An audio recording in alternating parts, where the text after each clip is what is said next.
Hello and welcome to The Big Picture. The visit of Nobel Peace Laureate Aung San Suu Kyi, the pro-democracy icon of Myanmar, to India nearly 40 years after she left as a young lady has understandably caused a lot of excitement. Her visit brings back into focus the relationship between the two countries, which has witnessed shift in policy changes ever since the 1988 pro-democracy uprising in that country. India, which was the first to welcome refugees during that time and also openly criticized the military regime, however, turned softer later as part of its Look East policy. This has not been taken kindly with the pro-democracy movement in Burma, and its icon Suu Kyi has also been disappointed with India. However, her decision to visit India to accept the Jawaharlal Nehru Award for International Understanding bestowed on her in 1992, and to spend 5 days in India is being seen as the beginning of a reconciliation process. Suu Kyi, meanwhile, is facing her own problems within her country and her own party as she transforms from an international pro-democracy icon to a pragmatic politician, balancing the various interests. Today we will discuss this transformation of the iconic leader and whether her visit to India will be a game changer in the relationship between the two countries. To discuss this, I have with me Professor Baladas Ghoshal, Distinguished Fellow at the Center for Policy Research, Veena Sikri, former ambassador, and Bharat Bhushan, a senior journalist who has traveled to Myanmar and observed the changes from the ground. Welcome to all of you. Professor Ghoshal, this transformation, it is being seen as a transformation. She was an icon, now she got elected to parliament, now she's an opposition politician there. So is that transformation causing some problems for her as well as the people around her? In my opinion, maybe her supporters and admirers are somewhat disappointed that she is no longer that firebrand activist. Right. But to my mind, she is now a pragmatic politician. Long years of house arrest, as well as isolation from the rest of the world, right, I think have matured her into a very pragmatic politician, and one who is now busy in a very constructive manner in the transformation of that country. She understands the difficulties. You see, after all, one can't be a political activist as well as a politician. One has to choose one. One can't be both. And I think, given the conditions in that country, the ground realities in the country, it is not possible to be a firebrand activist at this moment, because there are a whole lot of challenges, the whole lot of incapacities on the part of the government to bring about changes and transformation. And you can't push through the things because it will take time, and it can only be an incremental change in that country. Okay. So, in my opinion, I think she has been playing the most constructive role in the recent incremental development of that country. Veena Sikri, you think so? You also think so? You think that she has made the right choice now that she's become a pragmatic politician? Is that the way forward for her? I think, I don't know whether the word pragmatism is what will apply to her now, but I think she, after having been elected, she certainly has a better appreciation of the difficulties ahead. So what she is trying to do, I think, is on the one hand, have the door of cooperation open with the ruling government. So that is, in fact, some people are asking, are you an opposition leader, because you're so close to the present government, which is a very good thing that she's cooperating with them, and she wants to end the years of, let's say, a standoff, let's say a face-off, where you're, either in demonstrations and so on. So that, I think, is very important. At the second hand, she has also realized that her earlier focus, as you said, the icon of democracy, so she was focusing entirely on democracy, on bringing democracy. But she has realized that in Myanmar, there are many other challenges, the economic challenge, the ethnic groups challenge, and to move ahead in Myanmar, you have to bring all these challenges together. Even on the point of democracy, you would recall that after she was elected with a huge majority in the by-elections, for a day or so she was saying, will I take the oath because there are things in the constitution that I do not like? Right. But immediately the response from the people was, you have to do this within parliament. Right. We want democracy, so you must be within parliament. So now the question is whether she can deliver this to the people. And I think the third important factor, which is absolutely crucial, we are already looking at the build-up to the 2015 elections. Right. So whatever she does now, she wants to be able to fight those elections, to be able to have popular support for those elections, and so she has to work with the government and with her own constituency of bringing the changes in the constitution that she wants and bringing ethnic harmony. For example, on the Rohingya issue, Right. she has been very reluctant to say anything on that. Absolutely. And the international community has been asking about that, Right. because the feeling within Myanmar is completely different. But yet this is a very sensitive issue which has to be tackled in some way or the other, whether through... And also the Kachins also have not been very happy yes, with the her. Kachin region is facing a lot of strife right now, and a decades-old ceasefire broke down when the KIO was not allowed to form a political party before the 2010 elections. So there are these very strong challenges that she faces, and I think she is being, trying to bide her time to move ahead slowly but surely. So I think that is her skill, but by no means is the way ahead very clear. So I think the significance of her visit to India at this point is that for her, the assessment of India's position, of how India and Myanmar can cooperate to improve the relationship is very significant. We will come to the India Myanmar relationship in the context of a visit, but I want Bharat to first. Bharat, there seems to be certain problems which are cropping up within her own party in Myanmar. Both of them have just now spoken about it.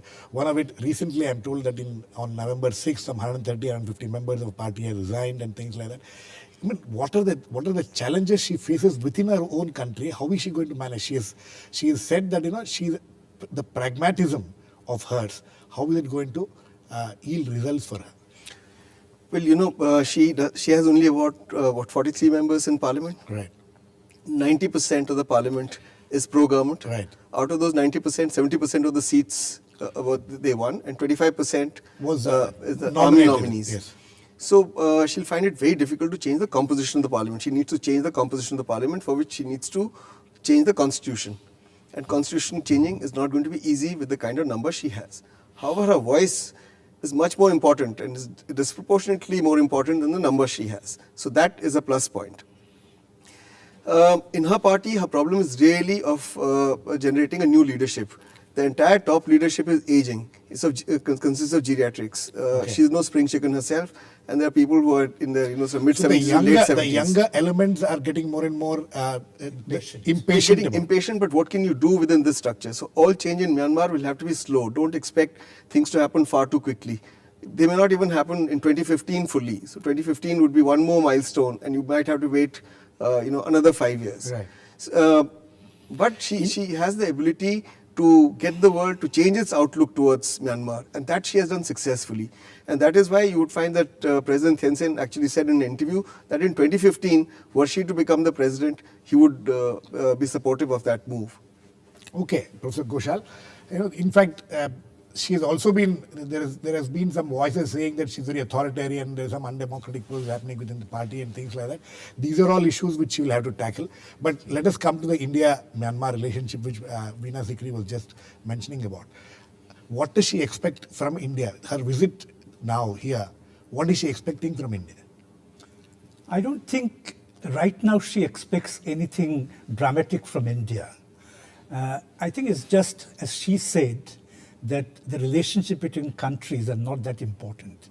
What is important is people to people contact. Right.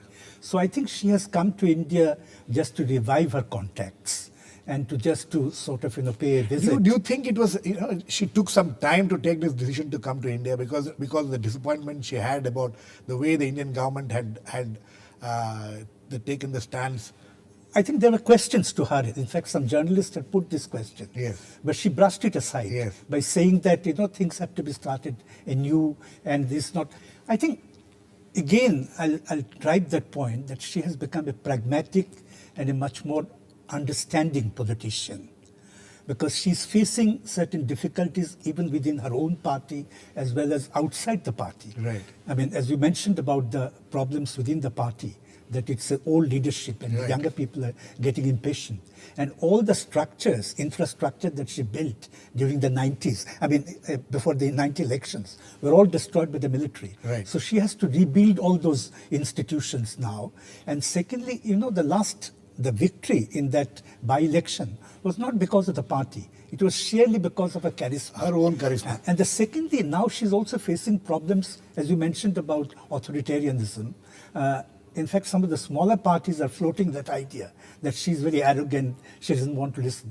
But behind all that is a fear that some of the smaller parties who came out of the NLD and formed National Democratic Front, who were able to get a few seats in the parliament, in the by-elections, all of them are wiped out. Right. And they're really mortally scared now that in the 2015 elections, they will not be able to stand there. And even USDP is also showing certain signs of nervousness because of the popularity that Aung San Suu Kyi has.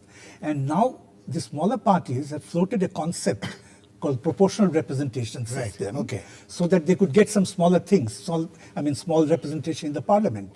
Now, the army is favoring that so that they could play the small parties against the NLD. And I think she's aware of all these difficulties. And that's why I think she has been taking a very cautious approach.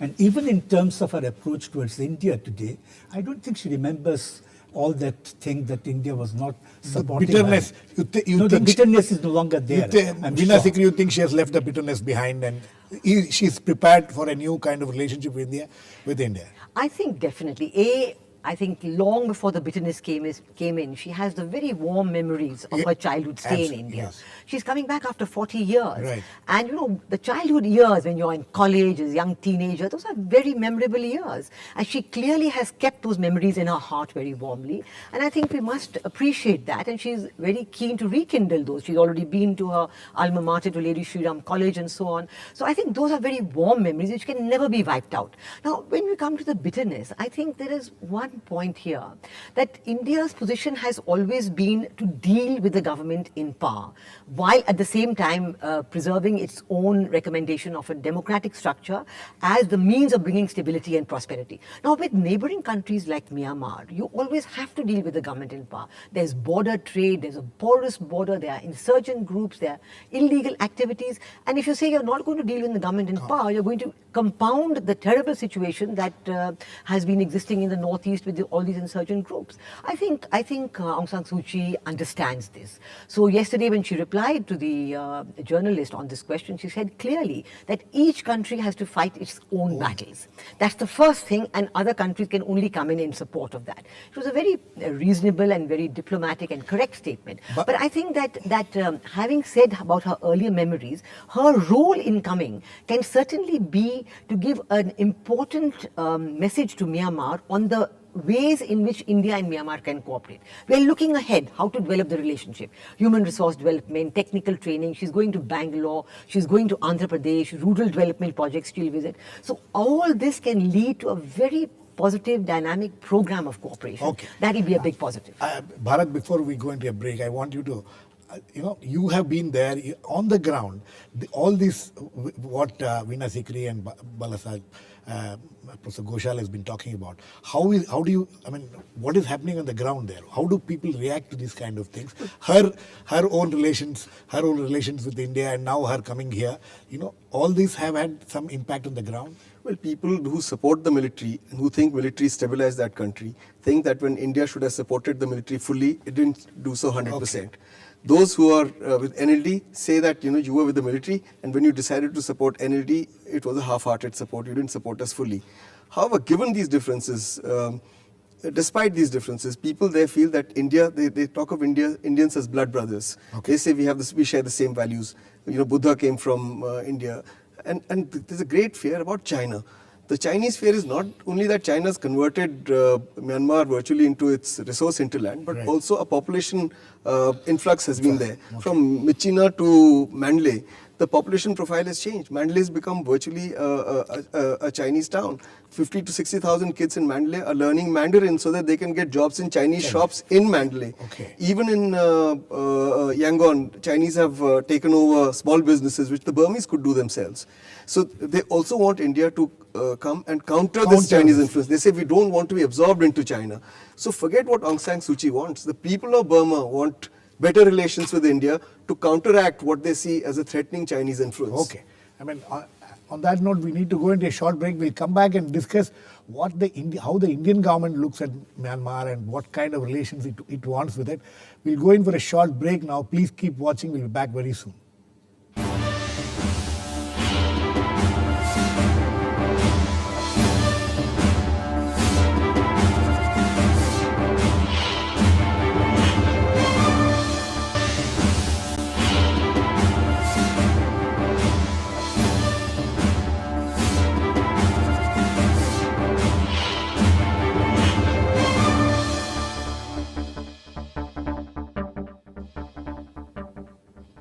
Welcome back.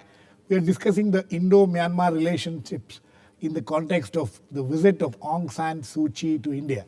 Professor Ghoshal, Bharat was talking about the Chinese influence in Burma and how the people want India to come and counter it. Is that what the Indian government is also looking at? May not be directly doing that, but I think before I talk about it, I think I'll also carry that point forward. You mentioned about disappointment among the Burmese.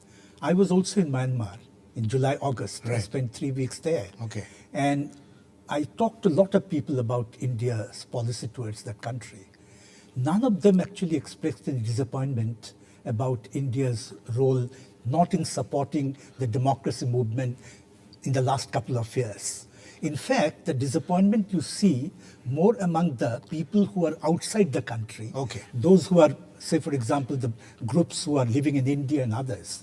In fact, the disappointment that they showed was that India was not doing enough to develop that country, to provide the capacity building kind of support to that country. If that is the case, what hampered Indian government or India to do what they expected us to do there?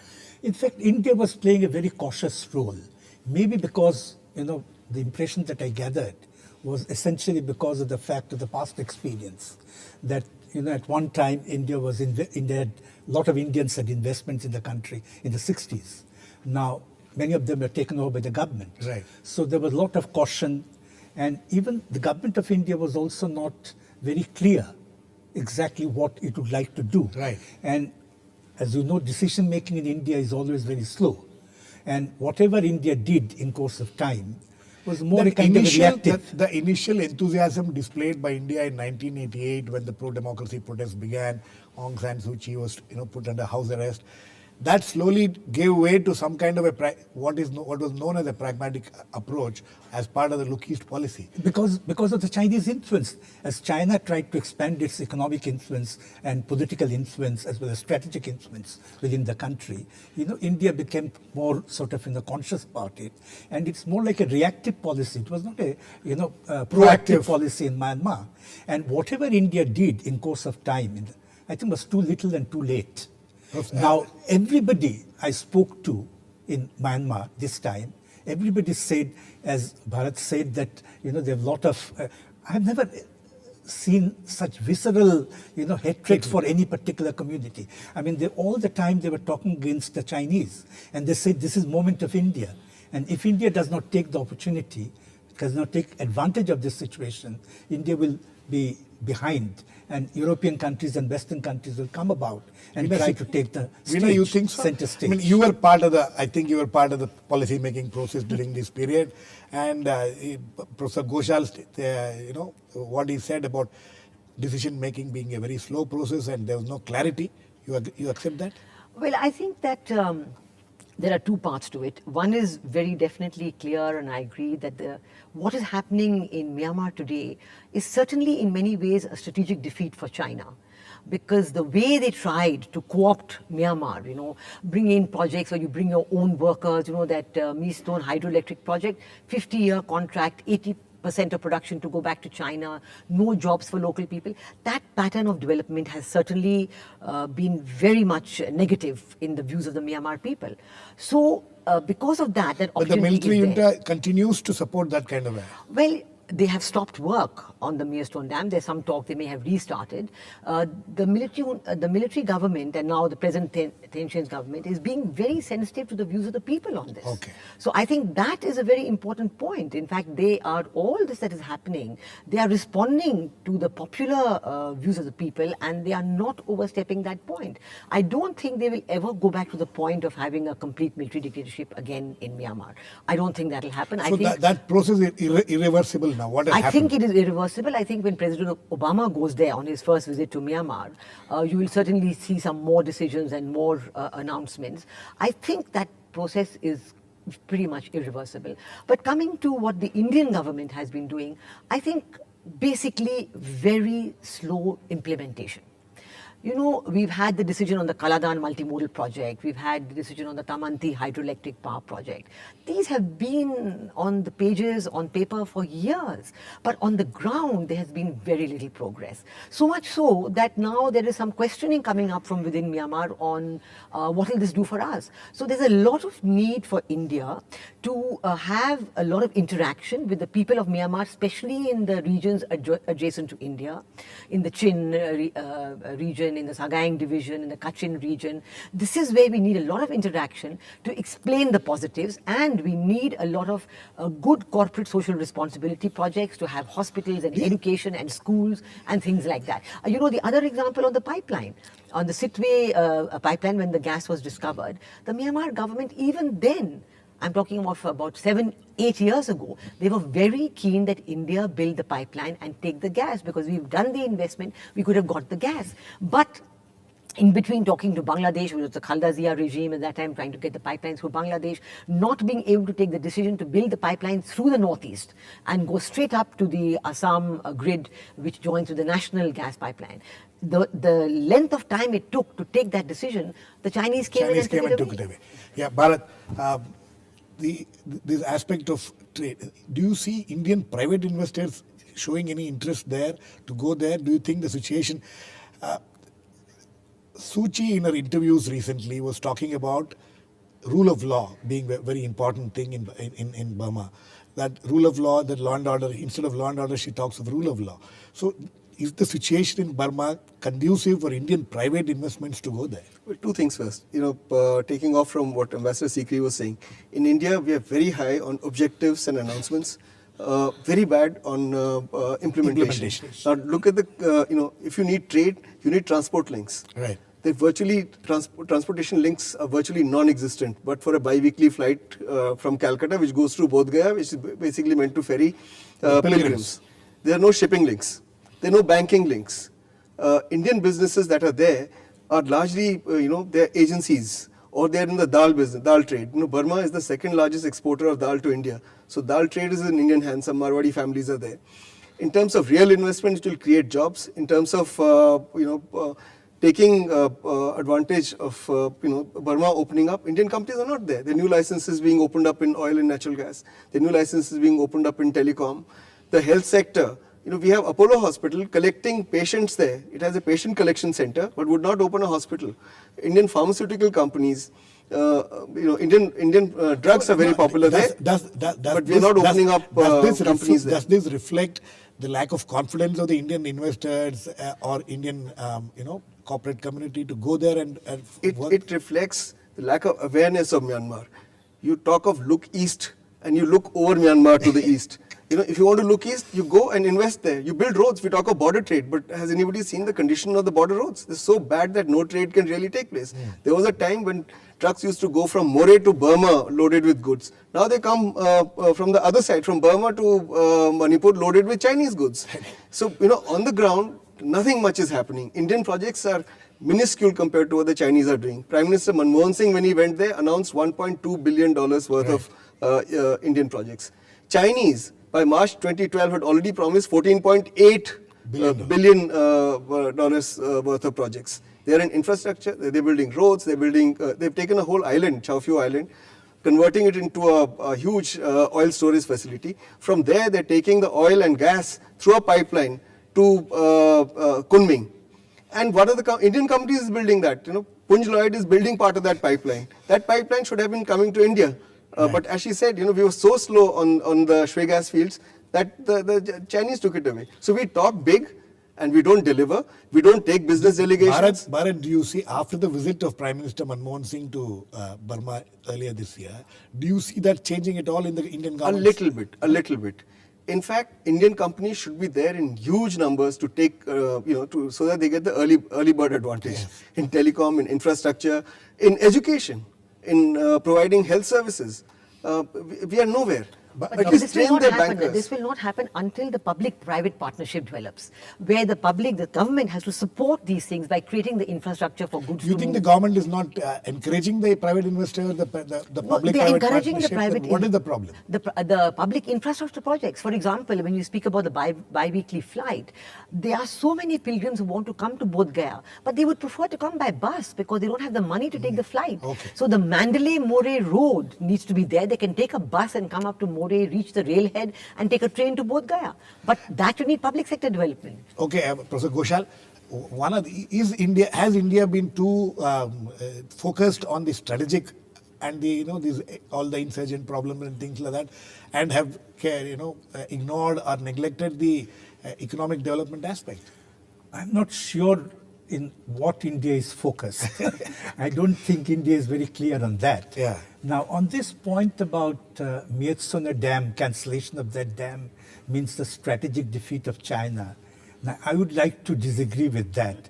In fact, if you hear even Aung San Suu Kyi's but statement, going by what Bharat was telling about the amount of infiltration, presence of China in... even Aung San Suu Kyi's statement in New York, her first statement, where she mentioned that this normalization of relations with the United States is a fact of, geopolitics. But at the same time, it should not be misunderstood as something against China.